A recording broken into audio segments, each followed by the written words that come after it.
Hello. Hello. So L N T एक software company है और मेरे पास एक रेफरल आया है इस कंपनी में अप्लाई करने के लिए। अब चूंकि मुझे 8 से 10 12 साल का एक्सपीरियंस है तो उस हिसाब से मेरे रोल की रिक्वायरमेंट आई हुई है, ठीक है ना। तो इसमें हम यहाँ पर देखेंगे कि एक 8 से 7 से 11 साल के एक्सपीरियंस बंदे के लिए एल एन टी कंपनी, जो कि लार्सन एंड टर्बो, बहुत इंटरनेशनल कंपनी है। ये कंपनी कंस्ट्रक्शंस में भी है और ये कंपनी सॉफ्टवेयर इंजीनियरिंग में भी है। तो सॉफ्टवेयर्स में एल एन टी एक मल्टीनेशनल कंपनी है। तो यहाँ पर आप देखना, इसमें जो मैंडेटरी स्किल्स हैं एल एन टी में, अगर आप लग सकते हो, अगर आपको एक्सप्रेस आता है, ठीक है ना। एक्सप्रेस में ऑलरेडी आपको सिखा रहा हूँ, ठीक है ना। गेट मैंने आपको सिखाया हुआ है, H T M L C S S, MySQL, yes. और उसके बाद नोड जेस, यस हम कर रहे हैं, yes. C S S, Bootstrap, everything I have taught. TypeScript we will study, Node and everything. So अभी हमारी पूरी ट्रेनिंग का पार्ट चल रहा है, माई सीक्वल चल रहा है, ठीक है ना। सो इसमें यहाँ पर मोंगोडीबी भी है, ठीक है ना। सो मैं यहाँ पर आपको आज की क्लास, क्योंकि आज क्लास में कोई भी नहीं आया है, तो एक क्लास थोड़ा वो कर लेते हैं, एक्स्ट्रा क्लास कर लेते हैं, जिसमें मैं आपको थोड़ा सा मोंगोडीबी का इंस्ट्रक्शन मैं आपको दे देता हूँ, क्योंकि ठीक है। सो इसमें हम मोंगोडीबी का हम थोड़ा सा देखेंगे। सो ये मेरे इंस्ट्रक्शंस रहे, ठीक है। सो ये सारी चीजें मैंने आपको बताई थी, ठीक है ना।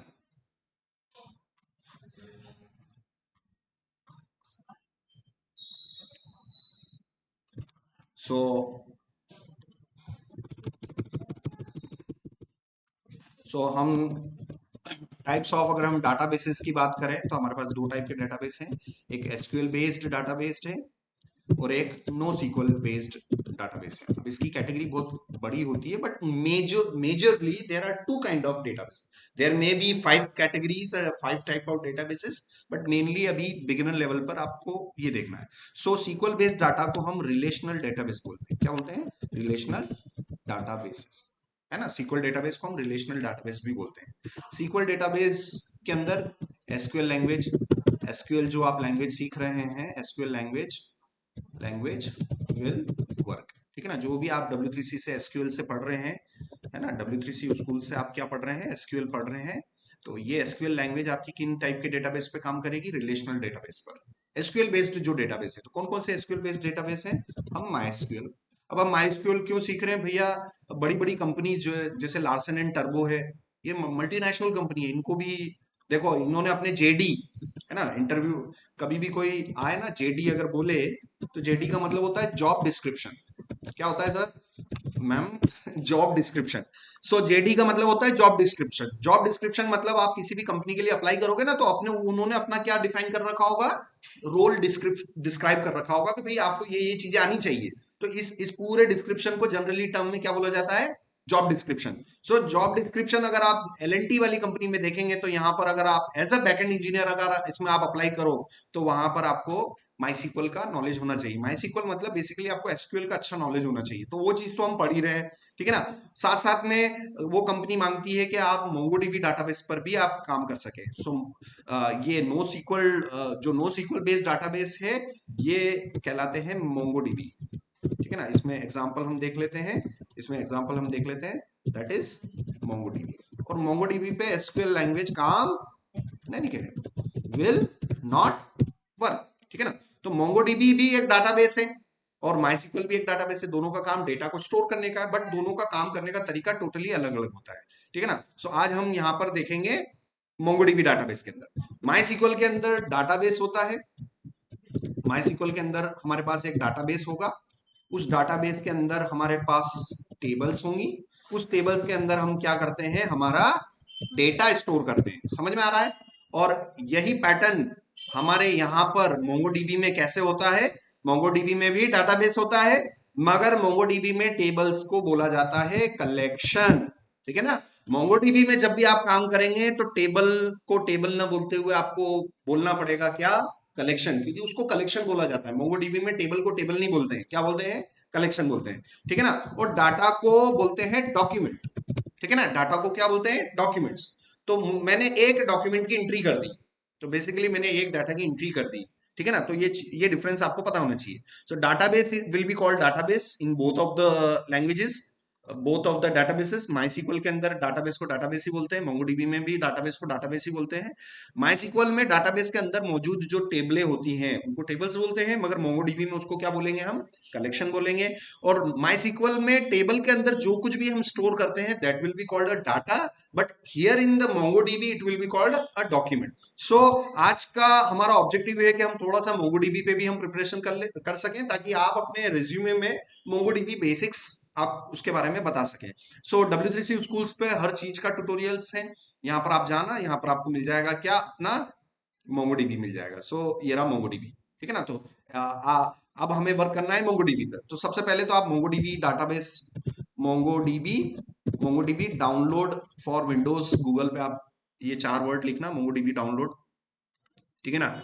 उसके बाद आपको ये कम्युनिटी एडिशन मिलेगा, मोंगोडीबी कम्युनिटी एडिशन मिलेगा, सीई जिसको बोलते हैं, सीई है ना, मोंगोडीबी का सीई एडिशन आपको डाउनलोड करना है। और इसको डाउनलोड करने के लिए यहाँ पर ये इसकी MSI फाइल है, आप MSI भी कर सकते हो, ठीक है ना। तो MSI फाइल आप डाउनलोड करोगे, ये मैंने डाउनलोड करी MSI फाइल, इसको डाउनलोड किया मैंने, ठीक है ना। ये डाउनलोड हो जाएगा, और डाउनलोड होने के बाद इस MSI फाइल को आपको इंस्टॉल करना पड़ेगा, है ना। नेक्स्ट डबल क्लिक करके आपको क्या करना है, नेक्स्ट नेक्स्ट नेक्स्ट करके आप इंस्टॉल कर लेना। उस इंस्टॉलेशन से क्या होगा, आपके पास MongoDB MongoDB MongoDB will be installed on your system, ठीक है ना। So you will get .msi file, you will you will download you will download from internet, ठीक है ना। तो वो जो 700 MB की जो फाइल है आप देखना, मैंने जस्ट अभी कैंसिल करी है, मैंने जो 700 MB की फाइल है आप देखना, मैंने 700 MB की फाइल जो है 757 MB की जो फाइल है MSI file, that is 757 around MB megabyte. ये फाइल आप डाउनलोड करना, नेक्स्ट नेक्स्ट नेक्स्ट नेक्स्ट करके आप अपने मशीन में इंस्टॉल कर लेना, और इमीडिएटली आपको जाना है, आप अपने लैपटॉप पे Windows+R प्रेस करोगे। सो Windows+R मैंने प्रेस किया तो रन यूटिलिटी चालू हुई, और यहाँ पर आप लिखोगे services.msc। इस पे आप जाने के बाद अगला क्या लिखोगे आप, services.msc, ठीक है ना। तो जितने भी डाटाबेस हैं, every database run as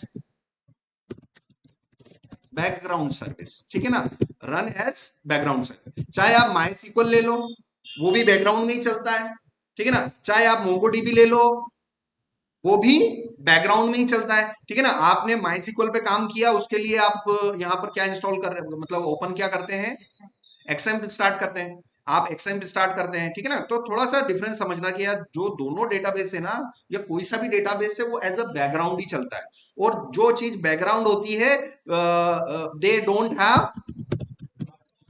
don't have a user interface. जो भी चीज बैकग्राउंड में चलती है उसका यूजर इंटरफेस नहीं होता है, ठीक है ना। सो MySQL का भी यूजर इंटरफेस जो है उसका नहीं होता है। यहाँ पर आपको अगर डाटाबेस पे काम करना है MySQL पर, तो आप यहाँ जाते हो, और ये MySQL के ये स्टार्ट बटन पे क्लिक करते ही बैकग्राउंड में क्या स्टार्ट हो जाता है, आपका MySQL स्टार्ट हो जाता है, और आप काम कर सकते हो। Yes, there is a shell by which you can interact, ठीक है ना, PHP में एडमिन जिससे आप इंटरेक्ट कर सकते हो, बट रियल डेटाबेस का कोई यूजर इंटरफेस नहीं होता है, ठीक है ना। तो similarly MySQL has no user interface, because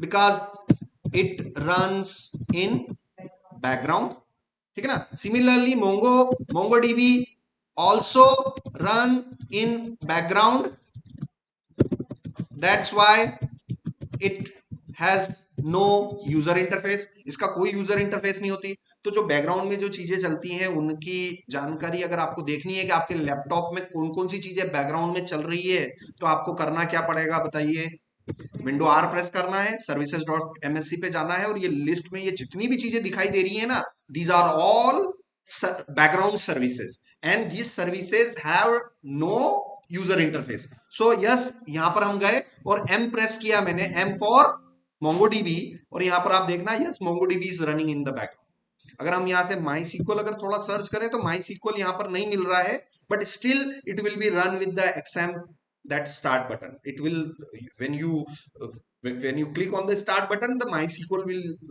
start in the background, and here you will not see the MySQL, but you will see the MongoDB. You will see the MongoDB services running in the background. ठीक है ना? So हमारे पास MongoDB है. Now I want to interact with MongoDB. I want to interact with MongoDB, but it don't have a user interface. It don't have a user interface. So MongoDB. So in order to interact with MongoDB, there is an user interface which need to be downloaded,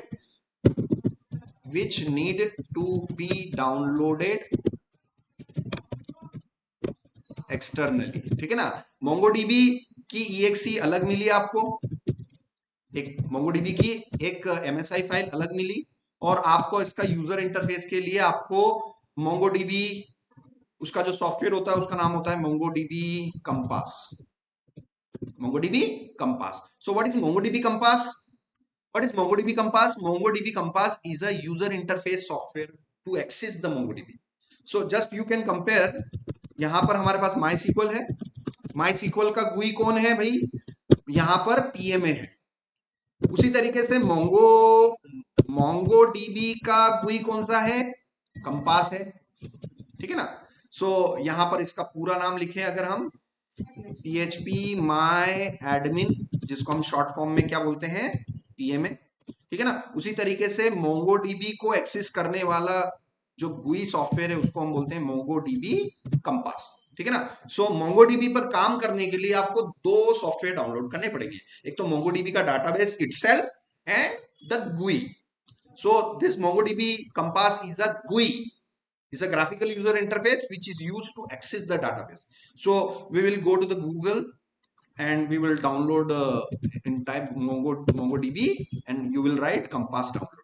ठीक है ना? तो आपको दो software install करने हैं. देखो MongoDB Compass download और लास्ट में क्या लिखा हुआ है? GUI, graphical user interface. So it is not a database, it is a GUI software to access the database. ठीक है ना? इंटरव्यू में आपसे पूछ सकते हैं. तो ये आपको इंस्टॉल करना है. यहाँ पर अगेन आपके पास एक MSI फाइल मिलेगी. तो मैं रिकमेंड करूंगा आप जिप मत करना इंस्टॉल. आप दोनों केस में, डाटाबेस के केस में और कंपास के केस में, दोनों में केस में आपने क्या इंस्टॉल करना है? MSI फाइल इंस्टॉल करना है. दोनों आप अपनी मशीन में इंस्टॉल कर लेना. ठीक है ना? ये मैंने डाउनलोड किया और ये लगभग 51 MB का है. इसको डाउनलोड कर लेना. ठीक है ना? डाउनलोड करने के बाद अगेन नेक्स्ट करना है. तो मैंने MongoDB Compass ऑलरेडी इंस्टॉल कर रखा है, इसलिए मैं यहाँ पर Compass लिखूंगा, Compass. ठीक है ना? और इसको रन एज एडमिनिस्ट्रेटर किया, यस किया. ठीक है? तो मेरा MongoDB Compass स्टार्ट हो जाएगा. तो दो चीजें आपको मेक श्योर करनी है. एक तो सर्विसेज में जाके आपको सबसे पहली चीज क्या चेक करनी है? सबसे पहली चीज चेक करनी है कि भाई मेरा MongoDB बैकग्राउंड में चल रहा है कि नहीं चल रहा है. तो यहाँ पर आप गए MongoDB में और आप ये देखो यहाँ पर MongoDB वाली लाइन में क्या लिखा हुआ आ रहा है? रनिंग. अगर ये किसी कारणवश अगर स्टॉप हो, जैसे कि मैं अभी जानबूझ के स्टॉप कर देता हूं ताकि आपको समझ में आ जाए, ये MongoDB में देखो रनिंग लिखा हुआ नहीं है, तो आपको डबल क्लिक करना है और इसको क्या कर देना है? स्टार्ट कर देना है. ठीक है ना? MongoDB का डाटाबेस को हमने चालू कर दिया. अब इस डाटाबेस पर इंटरैक्ट करने के लिए मुझे किसकी जरूरत पड़ेगी? इस कंपास सॉफ्टवेयर की जरूरत पड़ेगी. ठीक है ना? सो MongoDB Compass. So MongoDB Compass is a GUI software to access MongoDB database. ठीक है ना? सो यहाँ पर ये जो डाटा है हमारे पास, ये जो डाटा है, ये जो हम MongoDB में जो काम करेंगे, ठीक है ना? MongoDB में हम काम करने वाले हैं. तो चलिए आज की डेट का हम एक डाटाबेस बनाना चाहते हैं. जनवरी 14 2026 नाम का एक डेटाबेस बनाएंगे. Let's create a database called January 14_2026. Let's create this database and we will create some collection like students. Whatever we will be doing in the MySQL, we will do the same thing in the Mongo. So this way we can connect both of the database and understand how both database store information. ठीक है ना? तो जो आप MySQL में कर रहे थे एग्जैक्टली उसी को कॉपी करो इधर के. भैया सर ने वहां पर क्या किए थे? डेट वाइज डेटाबेस बनवा रहे थे, तो इधर भी हम डेट वाइज बनवा लेते हैं. सर उधर उन डेट वाइज डेटाबेस में स्टूडेंट टेबल बना रहे थे और उसमें रिकॉर्ड्स डलवा रहे थे, तो वो कि वही आप इधर कर लो. चीजें आप कनेक्ट करा करो, है ना? सो मैं 14 जनवरी का मैं क्या बनाऊंगा? MongoDB में एक डाटाबेस बनाऊंगा।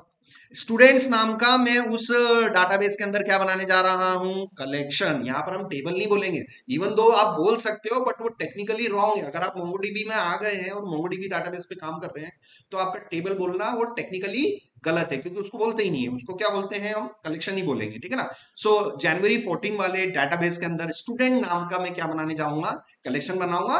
और उस स्टूडेंट के अंदर में अगर एक स्टूडेंट को स्टोर करूंगा तो मैं बोलूंगा I have inserted one document, ठीक है ना।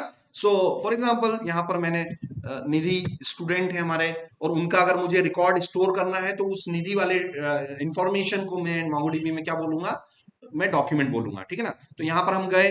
अब यहां पर सबसे पहली चीज है आपको you have to establish the connection, ठीक है ना। आपको कनेक्शन एस्टेब्लिश करने के लिए यहाँ पर आपको ऐड न्यू कनेक्शन पे क्लिक करना पड़ेगा, ठीक है ना। और उसके बाद जो डिफॉल्ट ये यूआरआई आ रहा है ना, ये डिफॉल्ट यूआरआई आ रहा है दिस कनेक्शन, और इसमें आपको कुछ भी डिस्टर्ब नहीं करना है। यहाँ पर सेव एंड कनेक्ट पे क्लिक कर देना है, तो आप देखना यहाँ पर आपका डाटाबेस कनेक्ट हो गया, ये वाला कनेक्ट हो गया। बाकी सारे में कनेक्शंस हटा देता हूँ, रिमूव कनेक्शंस, ताकि कंफ्यूजन आपको ना हो, ठीक है ना। सो ये सारा मैं हटा देता हूँ, सब कुछ हटा देता हूँ और फिर से बता रहा हूँ, ठीक है। सो जब आप फर्स्ट टाइम ओपन करेंगे कुछ इस तरीके से आएगा। उसके बाद आपको क्या करना है, इस प्लस बटन पे क्लिक करना है और सेव और कनेक्ट पे क्लिक कर देना। बाकी कोई भी चीज डिस्टर्ब नहीं करनी है, डिफॉल्ट वे से आप उसको कनेक्ट कर सकते हो। ये मेरा कनेक्ट हो गया। अब आप यहाँ पर आप देख पाएंगे कि मोंगोडीबी में डिफॉल्ट हमारे पास कुछ डेटाबेसेस हैं। Like we have a default database admin, we have a default database config and local. ये 3 डेटाबेस डिफॉल्ट मिलते हैं। ये 2 डेटाबेस मैंने बना रखे थे, ठीक है ना। तो मैं इन 2 को मैं यहां से डिलीट कर देता हूं, ब्लॉक, इसको मैं डिलीट कर देता हूं। और ओके labs अंडरस्कोर db, ठीक है ना। और ड्रॉप डेटाबेस, ठीक है ना। तो जब भी आप फर्स्ट टाइम कनेक्ट करेंगे, what are the 3 default databases which is available, admin, config and local. So आप अगर आप माइस्क्ल भी, अगर आप इधर एक्सएम में भी जाएं, चलो एक्सएम को भी मैं चालू करके बता देता हूं। ये मैंने एक्सएम चालू किया, यहाँ पर चालू किया, ठीक है ना। तो जब आप माई सीक्वल पे काम करते हो, चलो आप पीएम में चले जाओ, लोकल होस्ट स्लैश php, है ना। कंपेयर कर करके सीखो कि भाई जब माई सीक्वल आप इंस्टॉल करते हो फर्स्ट टाइम, तो डिफॉल्ट माई सीक्वल के डेटाबेस मिलते हैं कि नहीं मिलते हैं, मिलते हैं यार, सभी में मिलते हैं। तो हमारे इसमें मोंगोडीबी में भी 3 डिफॉल्ट डेटाबेस हमें मिलेंगे। अब माई सीक्वल के केस में हमें क्या क्या डिफॉल्ट डेटाबेस मिलते थे, तो वो हम थोड़ा सा देख लेते हैं, ठीक है ना। ये थोड़ा सा चालू हो जाए हमारा PHP माई एडमिन, तो मैं आपको डिफॉल्ट डेटाबेस थोड़ा बता देता हूं कि हमारे माई में भी कुछ डिफॉल्ट डेटाबेस मिलते हैं, ठीक है ना। तो ये हो गया। अब आप देखेंगे जब आप फर्स्ट टाइम इंस्टॉल करते हैं ना, तो ये परफॉर्मेंस स्कीमा, अगर आपने नोटिस किया होगा फर्स्ट टाइम अगर आप माई इंस्टॉल करोगे, PHP माई एडमिन एक्सएम इंस्टॉल करोगे, तो ये performance schema, PHP my admin, test, ये 3 डेटाबेस आपको माई में भी मिलते हैं, है ना। कुछ ना कुछ डिफॉल्ट डेटाबेस हमें मिलते हैं। Similarly the default database we will get admin, config and local. इनकी कुछ वर्किंग होगी, इंटरनली वर्किंग होगी। क्या वर्किंग है मुझे नहीं पता, बट मुझे इतना पता है कि कुछ 3 डेटाबेस डिफॉल्ट हमारे पास मोंगोडीबी में भी आते हैं, और कुछ ना कुछ डेटाबेस हमारे पास माई में भी आते हैं। अगर आपको अपना डेटाबेस बनाना है तो अपना डेटाबेस आप बना लो। सो बनाने के लिए यहाँ पर हम मोंगोडीबी में जाएंगे, और मोंगोडीबी में यहाँ पर हम गेट स्टार्टेड में गए, और सो यहां पर हम यहां पर देखते हैं MongoDB is a document database, ठीक है। It store data in a type of JSON format called BSON, ठीक है ना। सो मोंगोडीबी जो भी डाटा स्टोर करता है, यहां पर जैसे मुझे निधि का डाटा अगर स्टोर करना होगा, तो इसको मुझे एक स्पेशल फॉर्मेट में स्टोर करना पड़ेगा, जिसे हम बोलेंगे बीसॉन। बीसॉन मतलब बाइनरी जेसॉन, बाइनरी जेसॉन। तो जेसॉन का मतलब क्या हो गया, बाइनरी जावास्क्रिप्ट ऑब्जेक्ट नोटेशन, ठीक है ना। आपको अच्छी तरीके से पता है कि जेसॉन का क्या मतलब है। अब आपको यहाँ पर एक मैं अगर फॉर्मेट बता दूं, अगर निधि के डेटा को मुझे जेसॉन में स्टोर करना है, तो सबसे पहले किससे स्टार्ट होगा, कर्ली ब्रेसेस से स्टार्ट होगा। और यहाँ पर मुझे एक लेनी पड़ेगी प्रॉपर्टी, एक लेनी पड़ेगी वैल्यू। प्रॉपर्टी का नाम मैं क्या ले सकता हूँ, यहाँ पर मैं ले सकता हूँ स्टूडेंट अंडरस्कोर नेम, और वैल्यू का नाम क्या आ जाएगा, निधि, समझ में आ रहा है? मुझे अगर MongoDB में अगर कोई डाटा स्टोर करना है तो पहली बात तो उस डाटा को मैं डॉक्यूमेंट बोलूंगा. That document must be in a format of JSON kind, and that JSON special kind will be called as BSON, which stand for binary and SON stand for JSON, है ना? So BSON का full form, ये जैसे BSON यहाँ लिखा हुआ है तो इसका full form क्या है? What is BSON? BSON is binary JSON. So every information, every document which we will store in the MongoDB will be in a special format called binary JSON, and the information we have to store like this. ठीक है ना? तो मुझे अपनी information कुछ इस तरीके से स्टोर करनी पड़ेगी. ठीक है ना? ये चीज आपको समझ में आ गया. अब यहाँ पर हम क्वेरी एपीआई पर गए. ठीक है ना? सो यस, MongoDB के अंदर हमारे पास एक ऐसा इंटरफेस होता है जिसमें मैं अपने CRUD ऑपरेशन कर सकता हूँ. ठीक है ना? अब यहाँ पर हमें क्रिएट डाटाबेस. क्रिएट डाटाबेस, मुझे डाटाबेस बनाना है. सिमिलरली आप डाटाबेस बनाने के लिए शेल का यूज कर रहे थे. ठीक है ना? डाटाबेस बनाने के लिए आप क्या यूज कर रहे थे? MySQL के अंदर शेल का यूज कर रहे थे. Similarly shell in the MongoDB will be called Mongosh. ठीक है ना? आप इसमें डाटाबेस में जाएंगे और यहाँ पर आप ये देखेंगे ओपन MongoDB शेल. ठीक है ना? तो आपको अगर इस डाटाबेस पे काम करना है, इस कनेक्शन पे काम करना है, तो आप किसको स्टार्ट करेंगे? Mongosh को. And Mongosh will be also a black terminal. So every black terminal technically called a shell, and where the shell we can write some commands and we can do some operations. Like in MySQL, we can create the database, we can create the tables, we can do all CRUD operation with the help of this shell. So this shell will be called Mongosh, है ना? Mongo sh, and sh is a Linux shell, है ना? तो shell को short form में sh बोलते हैं. ठीक है ना? तो Mongosh, इसको आप कैसे प्रोनाउंसिएशन करेंगे? Mongosh. So what is Mongosh? Mongosh is a shell for MongoDB where we can perform some commands. We can perform some commands so that MongoDB can perform the CRUD operations. ठीक है ना? So do you want to perform CRUD operation on the MongoDB? If yes, then you have to use Mongosh. So Mongosh is a black terminal where you can write some commands. And these commands should not be a SQL command. Like you cannot say create database and database name like January 16, 2026. आप ये perform कर सकते हैं कि नहीं कर सकते हैं? नहीं कर सकते, क्योंकि आप MongoDB पे काम कर रहे हैं और MongoDB पे SQL की कमांड्स काम नहीं करेगी, है ना? क्लियर है? जो आपने चीजें सीखी है यहाँ पर एसक्यूएल के अंदर, जो भी चीजें सीखी है, इसको भी मैं पड़ोस में ओपन कर लेता हूँ. यहाँ पर एसक्यूएल में डाटाबेस बनाने के लिए आपने सीखी थी एक कमांड, क्रिएट डाटाबेस नेम. वो एक सीक्वल कमांड थी और सीक्वल कमांड MySQL पे चलेगी, MongoDB पे नहीं चलेगी. ठीक है ना? तो MongoDB पे स्पेशल फिर हर चीज के लिए दिया हुआ है. MongoDB पे फिर आपके पास कमांड्स हैं. ठीक है ना? एसक्यूएल जैसी कुछ कमांड्स है, मगर एसक्यूएल नहीं है वो, एसक्यूएल जैसी कुछ कमांड्स है. To create a database we there is a command called use, ना? Use space the database name. और यूज कमांड हम उधर करते हैं डाटाबेस बनाने के बाद अंदर जाने के लिए. ठीक है ना? यहाँ पर यूज कमांड से आपका क्या बन जाएगा? डाटाबेस बन जाएगा. तो थोड़ा सा आपको कंपेयर करना है साइड में, यार उधर ऐसा होता था, इधर ऐसा होता है. और उसका इतना प्रैक्टिस करना है कि कम से कम 200-500 डाटाबेस बना लो आज, ताकि आपको उसकी प्रैक्टिस हो जाए. तो मैं आपको वन बाय वन बता देता हूँ. ठीक है ना? तो यहाँ पर आप गए और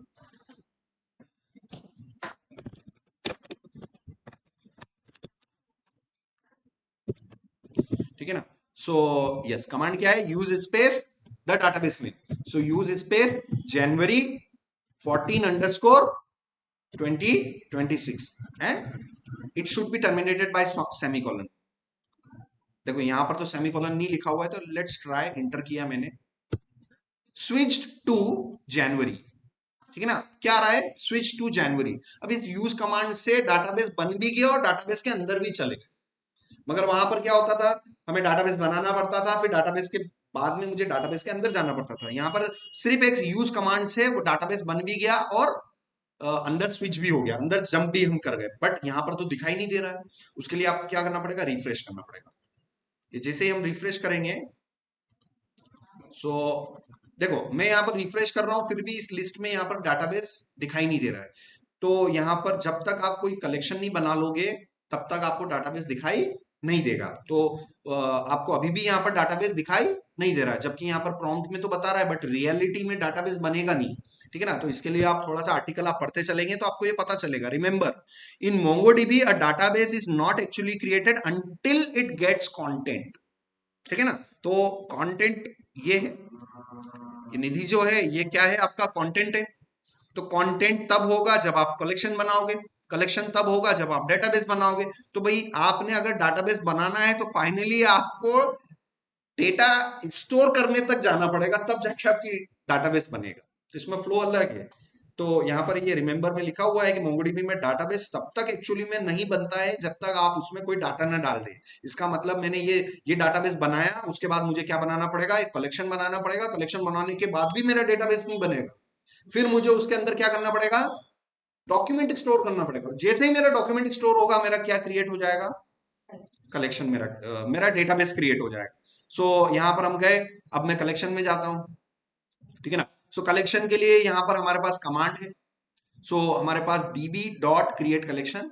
सो यहाँ पर इसको मैं कॉपी किया, यहाँ पर मैंने कॉपी किया db डॉट क्रिएट कलेक्शन। अब इसको इस फॉर्मूले से आप याद रखो, object dot method, and in method calling we have actual arguments.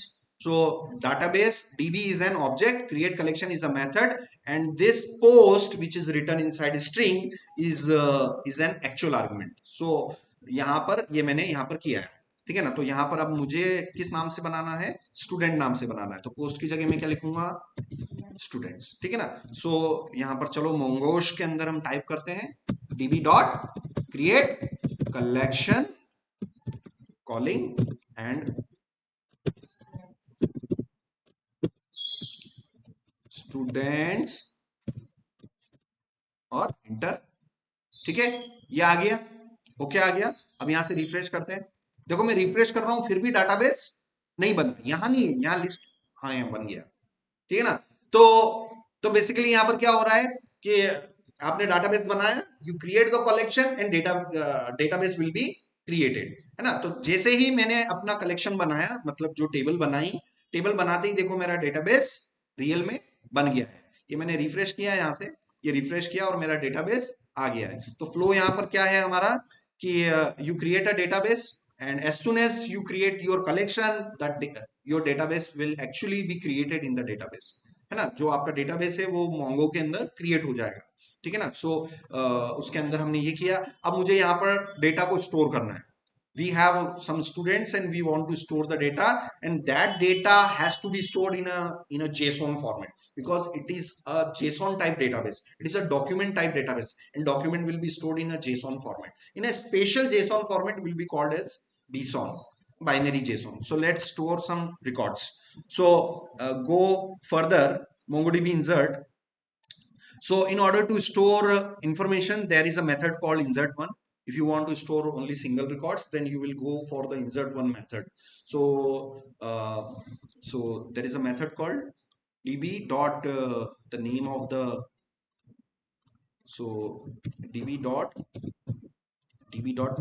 I will write a syntax, proper syntax that you can memorize. So I will write a syntax here. So what will be the syntax? db dot collection, db dot collection name, db dot collection name dot insert। ठीक है ना, तो ये क्या बन गया, हमारा syntax बन गया, जिसको आप मेमोराइज कर सकते हो भैया से। इसको याद रखना है, db dot collection name dot insert one method। so again example would be db dot students dot insert one round bracket, or here we will pass some actual arguments, and this actual argument, here the actual argument was a string, but here the actual argument will be a object।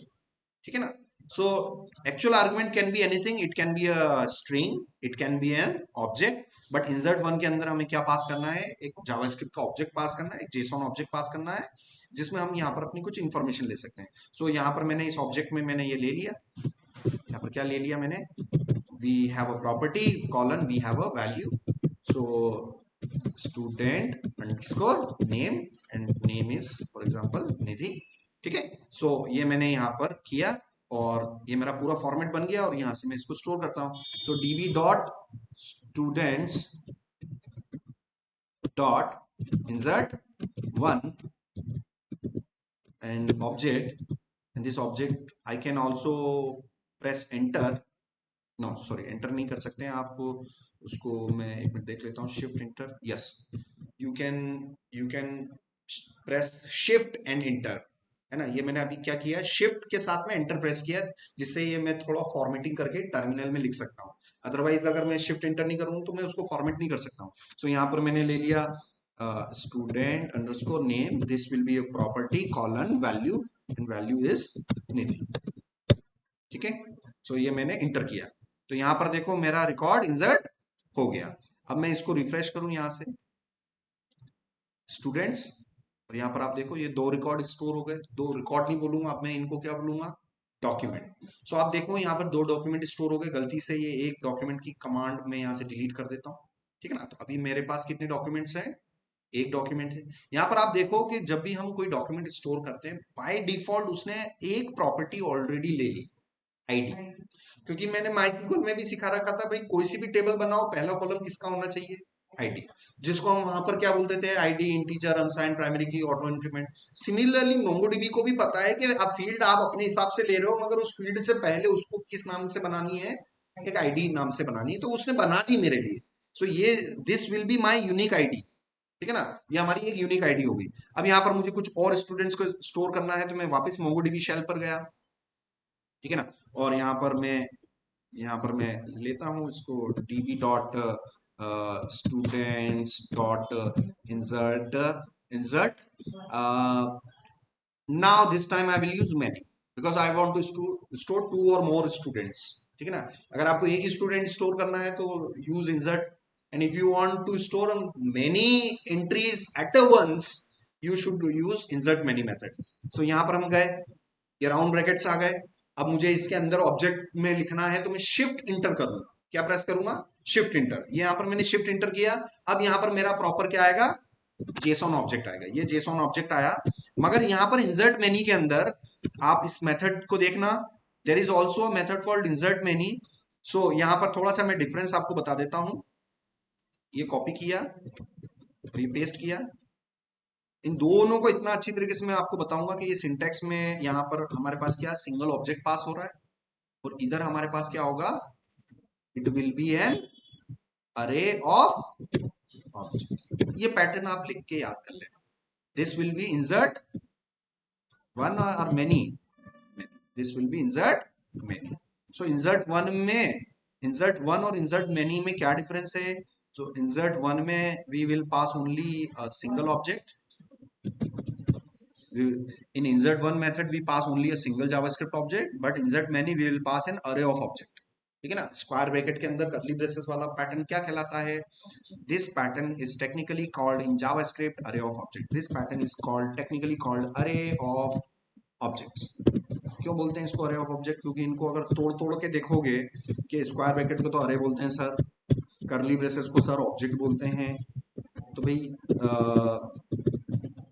तो इसको क्या बोलेंगे, फिर इसको क्या बोलेंगे, अरे of objects बोलेंगे. इसको टेक्निकली क्या बोलेंगे, अरे ऑफ ऑब्जेक्ट्स. ठीक है ना. तो इसको हम ये बोलेंगे. और अगर इसका उल्टा हो जाए, आपके पास अगर एक ऑब्जेक्ट हो और उस ऑब्जेक्ट के अंदर तो पैटर्न तो यही होगा, प्रॉपर्टी कॉलन वैल्यू आ गया, प्रॉपर्टी कॉलन वैल्यू, क्योंकि आप वो उसके रूल को तो ब्रेक नहीं कर सकते. किसी भी ऑब्जेक्ट के अंदर पी कॉलन वी आएगा, है ना. ऐसा तो है नहीं कि आप यहाँ पर इसके अंदर डायरेक्टली अपने मन के हिसाब से आपको जो मर्जी पड़ रहा है वो आप कर लो. Can you write like this, no, because if it is an object we have to follow P colon V principal.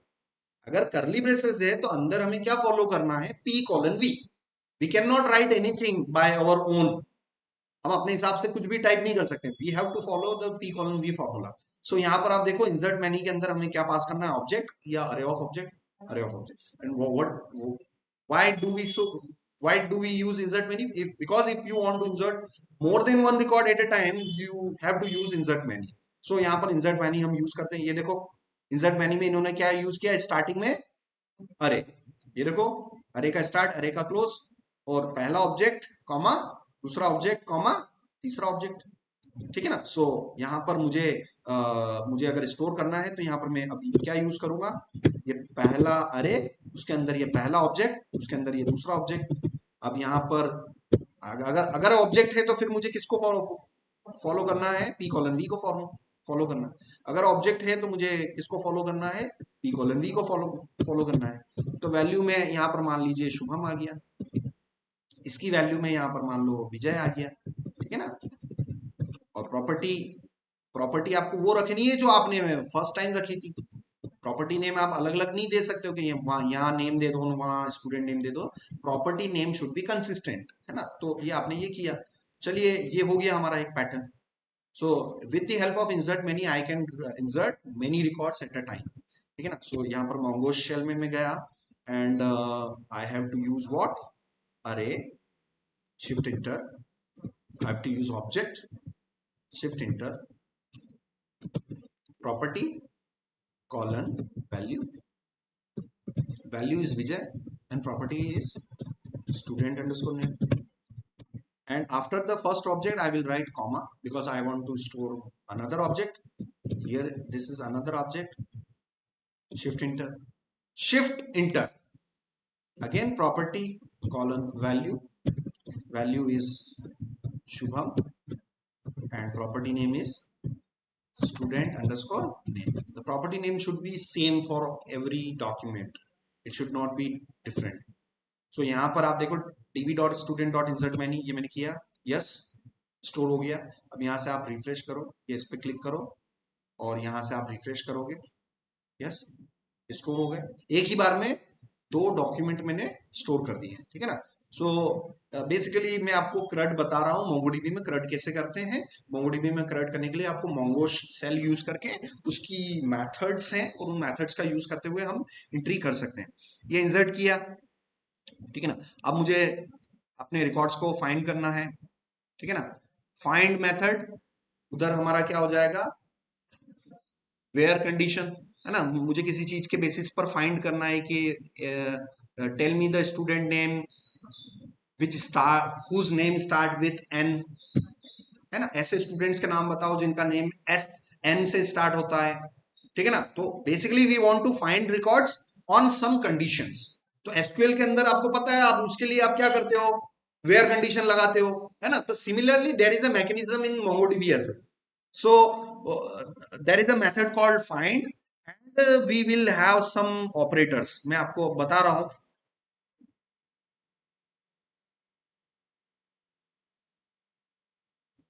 ठीक है। सो यहां पर हम देखते हैं। सो find method will be used to select data from collection in MongoDB. To select data from MongoDB in collection, we can use find method. This method accept and query object. So here we will supply a object and if empty all documents will be written, ठीक है ना। सो यहाँ पर Mongo shell में गया मैं और मैंने क्लियर किया, CLS किया या कंट्रोल एल किया, है ना। कंट्रोल एल से ये आपका क्लियर हो जाएगा। Now db dot students dot find is a method, ठीक है ना। Find is a method and method से रिलेटेड दो बातें, डिफाइन करो और कॉल करो। डिफाइन मैंने नहीं कर रखा है क्योंकि ये मोंगोडीबी बनाने वालों ने कर रखा है, मैं तो सिर्फ उसका डेवलपर हूँ। मोंगोडीबी मैं सिर्फ कॉल करूंगा, मैं लाइव में हमेशा मोंगोडीबी की मेथड्स को कॉल ही करना है अपने को, ठीक है ना। तो मोंगोडीबी को कॉल किया, कॉल करते समय हम क्या पास करते हैं, एक्चुअल आर्गुमेंट्स। सो यहाँ पर ये बोल रहा है, यहाँ पर अगर आप पढ़ोगे कि अगर आप उसका जो सेकंड जो ऑब्जेक्ट है ये इसके अंदर अगर आप कोई भी अगर आप पास नहीं करोगे तो सारे डॉक्यूमेंट रिटर्न हो जाएंगे। मतलब अगर इसके अंदर मैं एक्चुअल आर्गुमेंट बिल्कुल पास नहीं करूं और इंटर कर दूं तो वो मुझे क्या दे देगा, सारे डॉक्यूमेंट्स दे देगा जितने डाटाबेस में अवेलेबल है सबके सब रिटर्न हो जाएंगे। मगर आपको अब कुछ रिकॉर्ड्स चाहिए, कंडीशन बेसिस पर चाहिए। कंडीशन बेसिस क्या होगा, जैसे मेरे पास 3 स्टूडेंट्स है, निधि है, विजय है, शुभम है। अब मैं चाहता हूं ऐसे स्टूडेंट जिसका नाम एन से स्टार्ट होता हो, so that is a condition. तो उसके लिए कंडीशन के लिए आपको यहाँ पर फाइंड मेथड के अंदर क्या पास करना पड़ेगा, एक क्वेरी ऑब्जेक्ट, ठीक है ना। सो करना कुछ नहीं है हमें, ये फाइंड मेथड के अंदर गया और यहाँ पर मैंने ऑब्जेक्ट लिख दिया, ठीक है ना। फाइंड मेथड के अंदर हमने एक ऑब्जेक्ट ले लिया, तो इसी को मैं थोड़ा सा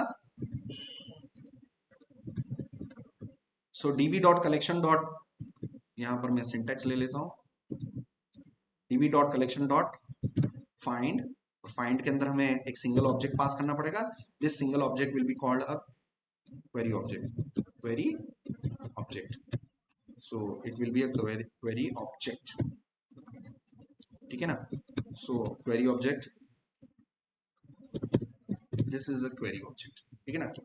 तो वहां माई सिक्वल के अंदर आप वेयर लगा के क्वेरी करते हैं, यहां पर आपको फाइंड मेथड के अंदर कॉलिंग में आपको ये करना है। सो जस्ट प्रिपेयर करना है। आप इतनी प्रिपरेशन इसलिए करते हो कि कभी आपका इंटरव्यू हो, जैसे मेरा इंटरव्यू मान लो है, मैं उसी के मैं पढ़ा रहा हूं, तो इसमें मेरा ही रिवीजन हो रहा है, ठीक है। सो आपको ये चीजें आपको प्रैक्टिस करनी चाहिए कि आप उस चीज को फटाफट कर सके। सो यहाँ पर क्वेरी ऑब्जेक्ट हो गया। अब यहाँ पर हम देखते हैं मोंगोडीबी के अंदर हम मुझे क्वेरी करना है, तो मैं क्वेरी के लिए क्या कर सकता हूँ, क्वेरी डाटा, टू क्वेरी और filter data can include a find one method. So so yes, so query करने के लिए यहाँ पर आप क्वेरी क्या करेंगे कि स्टूडेंट अंडरस्कोर नेम, जैसे मैंने निधि लिखा है, अब ये क्या करेगा कि ऐसे रिकॉर्ड को शो कर देगा जिसका पूरा के पूरा नेम निधि से स्टार्ट हो। मैं यहाँ से कुछ रिकॉर्ड और स्टोर कर देता हूँ, for example dB dot insert, dB dot students, dB dot students dot insert, insert one, एक रिकॉर्ड और मैं स्टोर कर लेता हूँ, एक ऑब्जेक्ट है, ठीक है ना, तो आप समझ जाएंगे उसको। तो ये मैंने किया, यहाँ पर मैं गया स्टूडेंट अंडरस्कोर नेम, और यहाँ पर मैं एक और स्टूडेंट स्टोर कर लेता हूँ, निधि फॉर एग्जांपल तिवारी, ठीक है ना। तो हमारे डाटाबेस में हमारे पास दो डॉक्यूमेंट आ गए, एक तो निधि के नाम से और एक निधि तिवारी के नाम से, ठीक है ना। और यहाँ से मैं इसको फाइंड करते हैं, अगर मैंने फाइंड किया तो आप देखेंगे जो फर्स्ट रिकॉर्ड है निधि के नाम से और जो लास्ट रिकॉर्ड है निधि तिवारी के नाम से। अब मुझे क्वेरी करना है ना, I want to get all the records whose name is Nidhi, है ना, ये उसके वो नेम में कहीं ना कहीं निधि आता हो। तो उसके लिए आपको क्या करना पड़ेगा, आप again dB dot student dot find, अगर आप फाइंड मेथड में कुछ नहीं पास करोगे तो क्या होगा, सारे रिकॉर्ड्स आ जाएंगे, और अगर आप उसमें ऑब्जेक्ट पास करोगे, और उस ऑब्जेक्ट में मैंने फॉर एग्जांपल यहाँ पर स्टूडेंट अंडरस्कोर नेम, और यहाँ से फॉर एग्जांपल ये मैंने किया, तो पर्टिकुलर एग्जैक्टली उसी नाम से उसने रिटर्न कर दिया। तो हमें क्या चाहिए कि उस नेम के अंदर आने चाहिए, तो हमें डिफरेंट डिफरेंट ऑपरेटर्स यूज करने पड़ेंगे, ठीक है ना। सो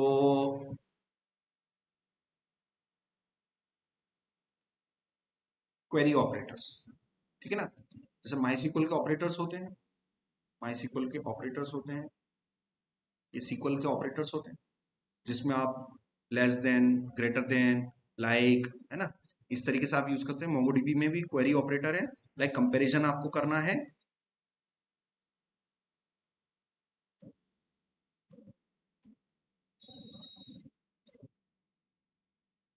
ठीक है ना।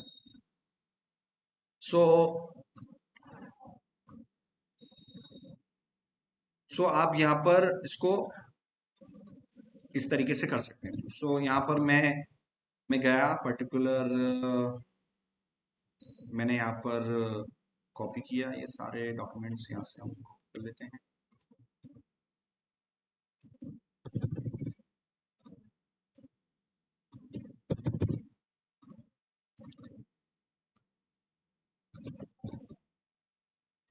ठीक है। यहाँ से मैं चैट ओपन किया मैंने,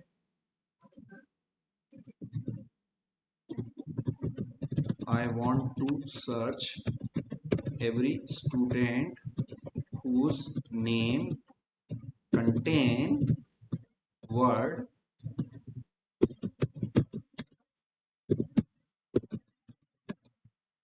Nidhi, and the object was like,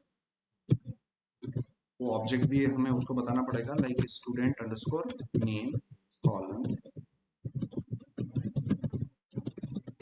Sharma, और सेकंड ऑब्जेक्ट का पैटर्न भी मैं उसको बता देता हूँ, निधि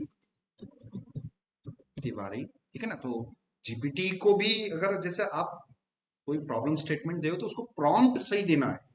गलत प्रॉम्प्ट दिया तो गलत रिजल्ट आ जाएंगे, प्रॉम्प्ट अच्छा दिया है, उसको अच्छी तरीके से समझाया तो आपको रिजल्ट्स मिलने वाले हैं। हाँ कोई दिक्कत नहीं, देख लेते हैं। So you are using MongoDB. Yes, यहाँ पर फील्ड वैल्यू में हमने रेगेक्स लगा दिया, ये वाला ऑपरेटर हमने लगाया रेगेक्स, है ना, रेगुलर एक्सप्रेशन। तो ये रेगेक्स के थ्रू यहाँ पर आ गया। And further we have options as well. So यहाँ पर हमारे पास ऑप्शंस भी हैं, इसमें ऑप्शंस नहीं है, ठीक है ना। तो ये हम रेगेक्स करेंगे, तो ठीक है, यहाँ पर हम रेगेक्स का मैं आपको करके बता रहा हूँ। और क्लियर, ठीक है ना। सो db डॉट फाइंड, अब ये जो वैल्यू आ रही है, इस वैल्यू की जगह पूरा एक ऑब्जेक्ट ले लिया, इस वैल्यू की जगह पूरा ऑब्जेक्ट ले लिया, इंटर किया। एंड हमें ये मोंगोडीबी के क्वेरी ऑपरेटर्स यूज करने हैं। Every query operator start with a dollar symbol. So dollar regex, और रेगुलर एक्सप्रेशन में वो उस टेक्स्ट के लिए सर्च करेगा, ठीक है ना। सो यहाँ पर आप देखो, अगर डॉलर रेगेक्स अगर मैं ऑपरेटर यूज करूंगा मोंगोडीबी का, it allow allow the use of regular expression when evaluating field value, है ना। तो ये हमें फील्ड वैल्यू इवेल्युएट करने में मदद करेगा। सो यहाँ पर मैंने इसको निधि दिया, DHI निधि, और मैं उसका सेकंड पैरामीटर नहीं लिख रहा हूँ, ठीक है ना। इन्होंने सेकंड पैरामीटर ऑप्शन दे रखा है, आई फॉर इनसेंसिटिविटी, है ना। जैसे आपने स्ट्रापी में किया था कंटेंसी, है ना। तो कोई एक टेक्नोलॉजी आप सीखोगे ना, तो दूसरे से खुद ही रेफरेंस मिल जाए, यार ये चीज तो हमने वहां पे भी कर रखी थी। अब मैं आपको स्ट्रापी अगर बताऊं, स्ट्रापी में भी हमारे पास डॉक्स में गए, स्ट्रापी में भी हम गए, डॉक्स में गए, है ना। स्ट्रापी में भी हम यहाँ पर क्वेरी रेस्ट इसमें गए, हम फिल्टर्स में गए, फिल्टर्स में आप देखते इसमें भी आई था, आई, और एक में आई नहीं था, कंटेंस आई। तो आई का मतलब होता है इनसेंसिटिव, मतलब निधि अगर मेरे डाटाबेस में, मेरी कलेक्शन में स्मॉल लेटर में भी लिखा हुआ है तब भी आउटपुट आ जाएगा, पूरा निधि कैपिटल में लिखा हुआ है तब भी आ जाएगा, निधि का एन कैपिटल है बाकी सब स्मॉल में है तब भी आ जाएगा। अगर ऐसा पैटर्न चाहिए तो आपको मोंगोडीबी के अंदर क्या देना पड़ेगा, option, and you here you have to supply small I, that will represent insensitive. कि निधि डाटाबेस में अगर स्मॉल लेटर में भी पढ़ा है तब भी रिटर्न दे देना, कैपिटल में पढ़ा है तब भी दे देना। तो ये हमने ऑप्शन फील्ड लिया हुआ, तो अभी मैं ऑप्शन फील्ड नहीं ले रहा हूं। और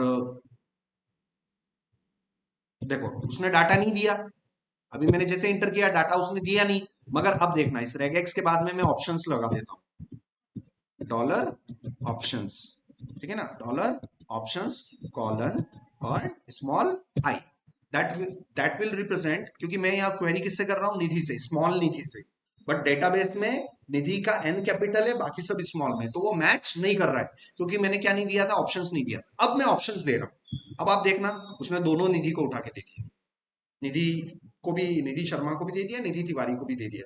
क्यों? क्योंकि मैंने फाइंड करते समय मैंने मोंगोडीबी के ऑपरेटर्स यूज किए, जिसमें मैंने रेगुलर एक्सप्रेशन, रेगेक्स, इसको प्रोनाउंसिएशन कैसे करते हैं, रेगेक्स, ठीक है ना, रेगेक्स को क्या बोलते हैं, रेगुलर एक्सप्रेशन, ठीक है ना।